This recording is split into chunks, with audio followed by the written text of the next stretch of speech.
Hello friends, मैं अनुराधा सिंह और स्वागत है आपका मेरे चैनल पे। आज हम लोग लगाने जा रहे हैं एक्सरसाइज जो हमारी 7.2 है, इसके क्वेश्चंस। इससे पहले इसके जो एग्जांपल्स हैं वो हम लोग लगा चुके हैं और उसकी वीडियो मेरे चैनल पे है, आप लोग वहां से देख सकते हैं। आज हम लोग एक्सरसाइज 7.2 के जो फर्स्ट क्वेश्चन है यहाँ से स्टार्ट करते हैं। चलिए पढ़ते हैं क्वेश्चन में क्या लिखा है। लिखा है कि उस बिंदु के निर्देशांक ज्ञात कीजिए जो बिंदुओं -1 7 और 4 - 3 को मिलाने वाले रेखाखंड को 2:3 के अनुपात में विभाजित करता है। फ्रेंड्स, अगर आपने इसके एग्जाम्पल्स वाली वीडियो नहीं देखी है तो वो भी देख लीजिएगा। एग्जाम्पल्स लगाने से क्या होता है कि जो सवाल है वो अच्छे समझ में आते हैं एग्जाम्पल्स लगाने से, ठीक है। तो अगर आपने एग्जाम्पल्स भी लगानी है उसके बाद आप ये क्वेश्चंस लगा रहे हैं तो आपको सवाल बहुत अच्छे से समझ में आ जाएंगे। वैसे मैं समझा ही रही हूँ इसमें अच्छे से, पर फिर भी आप लोग एक बार एग्जाम्पल वाली वीडियो जरूर देख लीजिएगा। चलिए स्टार्ट करते हैं इस क्वेश्चन को। इस टाइप का भी हमने जो है एग्जाम्पल लगाया था। चलिए हम लोग क्वेश्चन लगाते हैं।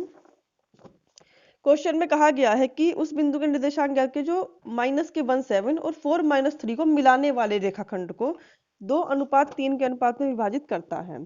तो फर्स्ट क्वेश्चन हमारा है, मान लिया हमने कि ए बिंदु ये रहा हमारा और बी बिंदु ये रहा, ठीक है। इनको मिलाने वाला एक रेखाखंड है और ए के निर्देशांक हमें दिए गए हैं -1 7 और बी के निर्देशांक हमें दिए गए हैं 4 - 3। हमें उस बिंदु के निर्देशांक ज्ञात करने हैं। मतलब कि एक बिंदु इस रेखा पर ऐसा है जो इसे 2:3 के अनुपात में विभाजित कर रहा है। तो मान लिया हमने कि वो बिंदु यहाँ कहीं पर है, P है। इसके निर्देशांक हमें नहीं पता है, इन्हें हमने x और y मान लिया। ये ही हमें ज्ञात करना है, x और y की वैल्यू ही। तो जो x y है ये इसको किस अनुपात में विभाजित कर रहा है? 2:3 के अनुपात में, ठीक है। तो विभाजन सूत्र हम लोग एग्जाम्पल में भी कई बार लिख चुके हैं, मैं यहाँ भी लिख दे रही हूँ विभाजन सूत्र। विभाजन सूत्र हमारा क्या हो जाएगा? m1 x2 plus m2 x1 upon m1 plus m2, ठीक है। ये x कोऑर्डिनेट के लिए हो गया। उसके बाद हो जाएगा m1 y2 plus m2 y1 और अपॉन m1 प्लस m2, ये हमारा y कोऑर्डिनेट के लिए हो जाएगा। अब हम इसमें अपनी वैल्यूज रखते हैं। ये जो हमारा मान है ये हमारा x1 है और ये y1 है, ये हमारा x2 है और ये y2 है, ठीक है। उसके बाद चलिए लिखते हैं। हम यहाँ पे ऐसे भी लिख सकते हैं कि x, y, कि x और y के लिए जो हम है विभाजन सूत्र लगा रहे हैं या फिर हम x y के लिए सॉल्व कर रहे हैं। m1 हमारा ये है 2 और ये हमारा है m2, ठीक है। अब बस इस फॉर्मूले में जल्दी से वैल्यू रख देते हैं। m1 की वैल्यू हमारी 2 है, x2 की वैल्यू हमारी 4 है, फिर उसके बाद है प्लस m2 की वैल्यू हमारी 3 है और x1 की वैल्यू हमारी -1 है, अपॉन m1 प्लस m2, मतलब कि हमें 2 + 3 करना है। यहाँ पर m1 की वैल्यू है 2, y2 की वैल्यू हमारी -3 है, प्लस m2 की वैल्यू है 3 और y1 की वैल्यू हमारी 7 है, अपॉन m1 प्लस m2। जल्दी से सॉल्व कर लेते हैं इसको। 2 की मल्टीप्लाई 4 में करेंगे 8, -3 अपॉन 5, इन दोनों की मल्टीप्लाई करेंगे -6 और मल्टीप्लाई 21 आ जाएगा इन दोनों की मल्टीप्लाई करके अपॉन 5। अगर अब हम इनको सॉल्व करते हैं, घटाते बढ़ाते हैं, तो क्या हो जाएगा? 8 में से 3 गया हमारा 5/5 और 21 में से हमारा 6 गया तो 15/5। अब अगर हम डिवाइड करते हैं 5 से 5 को तो क्या बचेगा हमारा? यहाँ पर 1 और यहाँ पर 3। तो जो हमारे एक्स वाई जो हमारा बिंदु P था ना, उसके कोऑर्डिनेट हमारे क्या आ गए हैं? 1, 3। तो था ना इजी क्वेश्चन ये। अगर आपको फॉर्मूला अच्छे से याद है और फॉर्मूले में एक्स वाई की वैल्यू रखनी आती है तो क्वेश्चन में कुछ भी नहीं है, बहुत इजी क्वेश्चन है। चलिए अब हम लोग लगाते हैं इसका जो सेकंड क्वेश्चन है उसको। क्या दिया गया है सेकंड में? कि बिंदुओं 4 - 1 और -2 को जोड़ने वाले रेखाखंड को समत्रिभाजित, समत्रिभाजित मतलब कि 3 हिस्सों में बांटने वाले बिंदुओं के निर्देशांक ज्ञात कीजिए। सेम इसी के ऊपर हमने एग्जाम्पल भी लगाया था, इसीलिए मैं आप लोगों को एग्जाम्पल देखने के लिए कह रही थी। चलिए लगाते हैं इस क्वेश्चन को। क्वेश्चन नंबर हमारा ये 2 है, ठीक है। तो एक रेखाखंड पहले हम बना लेते हैं। यहाँ पर क्या है? ये ए बी के हमें जो कोऑर्डिनेट है वो दिए हुए हैं, 4 - 1 है और ये जो है -2 और -3 है, ठीक है। अब हमें ऐसे बिंदु चाहिए जो इसे समत्रिभाजित, समत्रिभाजित मतलब 3 समान हिस्सों में विभाजित करें, ठीक है ना। 3 समान हिस्से, मान लिया हमने एक हिस्सा यहाँ है P, एक हिस्सा यहाँ है Q, ठीक है, एक हिस्सा ये रहा, एक ये रहा, एक ये रहा, 3 समान हिस्सों में बट गया ये। अब हमें इनके कोऑर्डिनेट निकालने हैं, दोनों के निर्देशांक हमें ज्ञात करने हैं। तो एग्जाम्पल में हमने कैसे लगाया था, पहले मान लिया हम इस बिंदु P के लिए लगा रहे हैं। इसने कहा है कि सम त्रिभाजित समान 3 हिस्सों में, मतलब कि अगर ये हिस्सा 1 है तो ये भी 1 है और ये भी 1 है, तो हम इनको 1 1 मान के ही सवाल को सोल्व करते हैं। अब जो है हम P पॉइंट के लिए सवाल को पहले सोल्व करेंगे। तो मैं जो ये वाला रेखाखंड बना है और इसके जो निर्देशांक लिखे गए हैं, मैं इसको दोबारा से एक बार बनाती हूँ। ये हमारा रेखाखंड A है, ये B है, इसके निर्देशांक हमारे 4 माइनस के 1 है और इसके निर्देशांक हमारे माइनस के 2 माइनस के 3 है। यहाँ पे हमारा कोई पॉइंट P है। मान लिया हमने हमारा जो Q है ये नहीं है, अगर ये हमारा Q ना होता तो क्या होता, अगर Q ना होता, इतना नहीं होता, तो इधर वाला जो हिस्सा है ये वाला, ये कितना होता 1, और ये जो हिस्सा है ये बड़ा हो जाता, तो ये हिस्सा कितना होता 1 और 1 मतलब कि 2। अगर ये Q बीच में ना होता तो ये हिस्सा 2 होता और ये वाला हिस्सा जो हमारा है ये 1 होता।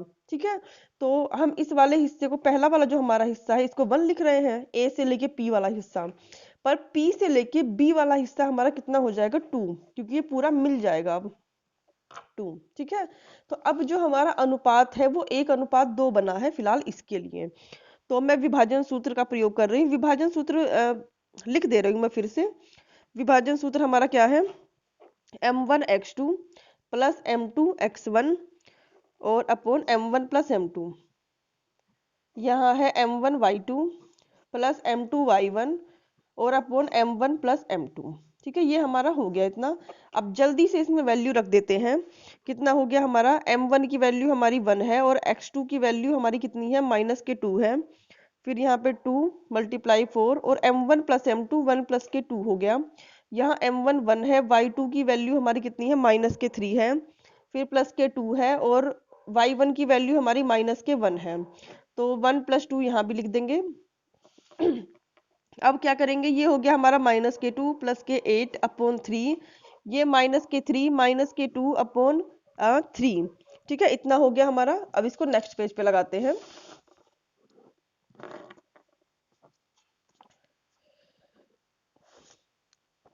तो यहाँ पे हमारा कितना हो गया था, माइनस के 2 और 8 था। अगर इन दोनों को हम घटाते हैं तो हमारा कितना आ जाएगा, 6 अपॉन 3 और माइनस के 3 माइनस के 2 कितना हो गया हमारा, माइनस के 5 अपॉन 3।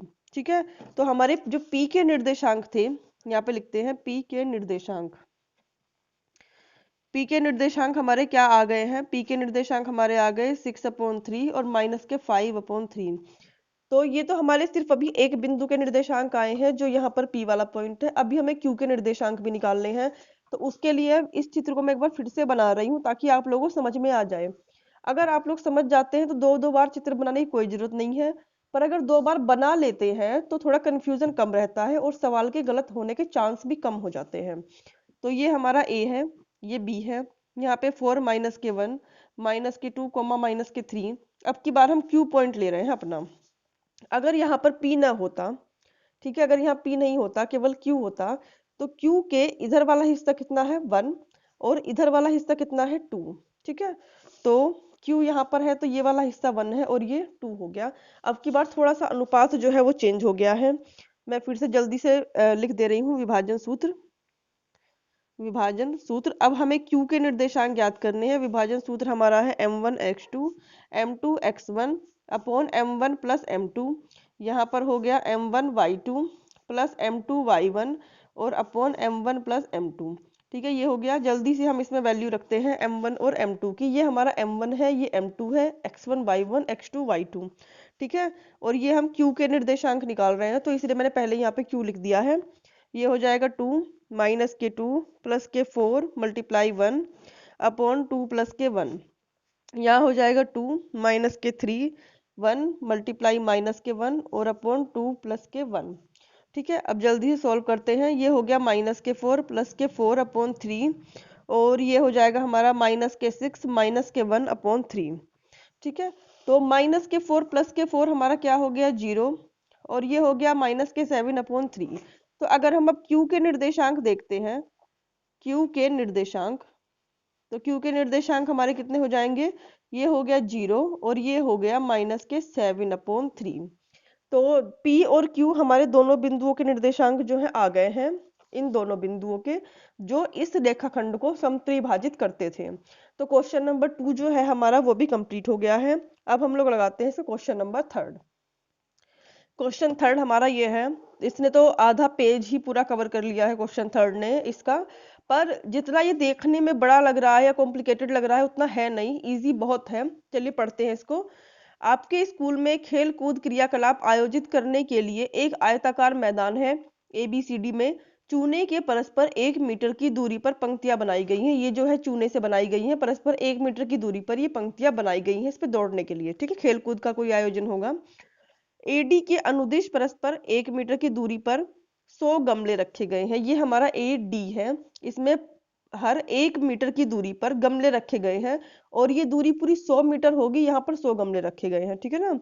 अगर इसने कहा कि 1 मीटर की दूरी पर गमले हैं और है 100 गमले, तो जाहिर सी बात है दूरी कितनी हुई, 100 मीटर हुई। उसके बाद जैसा कि आकृति में दिखाया गया है, निहारिका दूसरी पंक्ति में AD के 1/4 भाग के बराबर की दूरी पर दौड़ती है। निहारिका जो है वो दूसरी पंक्ति है और जो ये AD है इसके 1/4 भाग की दूरी पर दौड़ती है और वहां एक हरा झंडा गाड़ देती है। प्रीत जो है वो 8वीं पंक्ति में AD के 1/5 भाग के बराबर की दूरी दौड़ती है और वहां एक लाल झंडा गाड़ देती है। दोनों झंडों के बीच की दूरी क्या है? यदि रश्मि को एक नीला झंडा इन दोनों झंडों को मिलाने वाले रेखाखंड पर ठीक आधी दूरी पर गाड़ना हो तो उसे अपना झंडा कहाँ गाड़ना चाहिए? ठीक है, चलिए इस क्वेश्चन को लगाते हैं। बहुत ही इंटरेस्टिंग और बहुत ही अच्छा क्वेश्चन है। सबसे पहले हम क्या करेंगे, हम जो अपने A और B जो इसमें पॉइंट है उनके निर्देशांक निकाल लेंगे, ठीक है। ये जो दोनों हमारे कैंडिडेट हैं ये कहाँ हैं, इनके हम निर्देशांक निकाल लेते हैं। जो ये लड़की है ये दूसरी लाइन में दौड़ रही है और यहाँ जो ये वाला पार्ट है इसका 1/4वें हिस्से पे है, ठीक है। तो यहाँ पर 100 मीटर की दूरी है और 100 का 1/4 निकाल लेंगे। ये जो है उसके 1/5वें हिस्से पे है, ठीक है, तो उसकी दूरी हम निकाल लेंगे। चलिए निकाल लेते हैं इसको। तो 100 का जब 1/4वां हिस्सा निकालेंगे तो कितना आ गया है हमारा, 25 मीटर, ठीक है। और 100 का जब 1/5वां हिस्सा हम निकालते हैं तो आ गया है 20 मीटर। तो जो हमारा A पॉइंट है उसके निर्देशांक कितने आ गए हैं, A के मैं यहीं पे लिख देती हूँ 2,25, क्योंकि ये जो लड़की है ये दूसरी पंक्ति में, यहाँ पर तो इसके जो कोऑर्डिनेट है, यहाँ पर तो इसके देखो कोऑर्डिनेट जो x एक्सिस पे है 2 है और y एक्सिस का हमने निकाल लिया कि 25 पे है, ठीक है। ये x एक्सिस पे तो 8 पे है और y एक्सिस पे अभी हम निकाल ले रहे हैं कि कितने पे है, y एक्सिस पे ये 20 पे है, ठीक है। तो जो b वाली है उसके कोऑर्डिनेट कितने हैं, 8,20। अब हमें सवाल में क्या निकालना है, हमें दोनों के बीच की दूरी निकालनी है, ठीक है। नंबर 1 हमें क्या निकालनी है, दूरी ऐसे लिखते हैं, दूरी AB बराबर, एक तो हमें दूरी AB बराबर निकालनी है।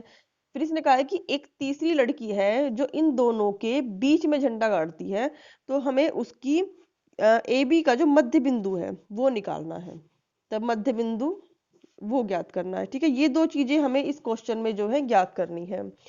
अब चलिए सबसे पहले हम क्या करेंगे, AB के बीच की दूरी कैसे निकालेंगे। A के पॉइंट्स हमें पता है और B के पॉइंट्स पता है, x1 y1 ये हो गया हमारा x2 और y2, ठीक है। बीच की दूरी का फॉर्मूला हम पहले ही जानते हैं, AB बराबर कितना हो जाएगा, x2 माइनस के x1 का होल स्क्वायर और प्लस y2 माइनस के y1 का होल स्क्वायर, ये बीच की दूरी का फॉर्मूला है। तो AB हमारा कितना हो जाएगा, x2 हमारा कितना है 8 माइनस के 2 का होल स्क्वायर और y2 हमारा है 20 माइनस के 5 का होल 25 का होल स्क्वायर, ठीक है। ये हमारा हो गया। अब हम क्या करेंगे, ए बी इक्वल टू हो गया 8 में से 2 गया हमारा 6 का स्क्वायर और यहाँ हो गया 5 का होल स्क्वायर, ठीक है। ये हो गया 36 प्लस के 25 और इक्वल टू हो गया √61। तो जो ए बी के बीच की दूरी हमारी थी वो कितनी आ गई है, √61 आ गई है। तो जो हमसे क्वेश्चन में पूछा गया था यहाँ पर कि कहाँ गया, दोनों झंडों के बीच की दूरी क्या है, ठीक है। हमसे क्वेश्चन में यहाँ पूछा गया था कि कहाँ गया, फिर से गायब हो गया ये, गाड़ देती है, दोनों झंडों के बीच की दूरी क्या है। तो दोनों झंडों के बीच की दूरी हम निकाल चुके हैं। उसके बाद कहा है कि रश्मि जो है दोनों झंडों के यहाँ के और यहाँ के बीच की दूरी हमने निकाल ली है। अब ये कहना है कि रश्मि एक नीला झंडा लेकर गई और जो इनको मिलाने वाला ऐसे रेखाखंड है ना वहां बीच में लगा दिया उस झंडे को, तो ठीक बीच में लगाया है। तो अगर उसे ठीक बीच में लगाना हो तो उसे कहाँ पे गाड़ना चाहिए, तो हमें ठीक बीच के पॉइंट निकालने हैं, मतलब कि ठीक मध्य बिंदु निकालना है। तो अब चलिए लिखते हैं कि ए बी का मध्य बिंदु, ए बी का मध्य बिंदु जो हमें सेकंड चीज इसमें निकालनी थी। मध्य बिंदु का फॉर्मूला भी आप लोग जानते हैं, इससे पहले हम लोग लगा चुके हैं।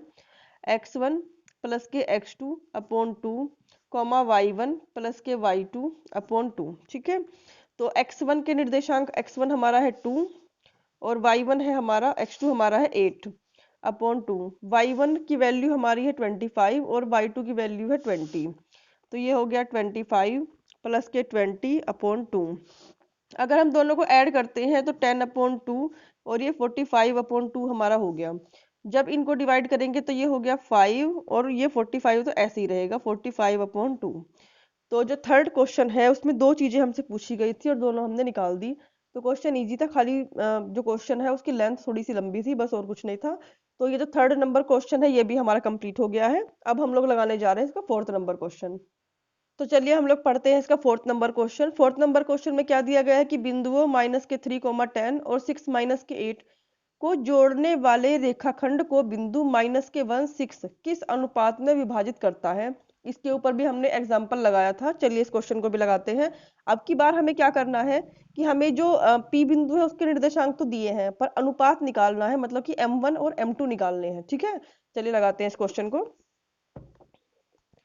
क्या करेंगे, सबसे पहले हम एक रेखाखंड बना लेते हैं। क्वेश्चन नंबर हमारा 4 है, ये रहा, ये हमारा ए है, ये बी है। ठीक है, थोड़ा सा टेढ़ा रेखाखंड बन गया है ये, कोई बात नहीं, उससे ए और बी है। ठीक है, मान लिया यहाँ पे कोई बिंदु हमारा पी है, इसके कोऑर्डिनेट भी हमें दिए हैं, इसके निर्देशांक हमें दिए हैं और ए के निर्देशांक भी हमें दिए हैं, बी के निर्देशांक भी हमें दिए हुए हैं। ठीक है, अब हमें ये जो अनुपात है ना, जहाँ जहाँ पे हम m1 m2 की वैल्यू लिखते थे वो निकालना है। तो मैंने आपसे पहले ही बताया था कि इस तरह के जितने भी क्वेश्चन आएंगे सब में हम अनुपात के अनुपात 1 मानेंगे, उसके बाद सवाल को लगाएंगे।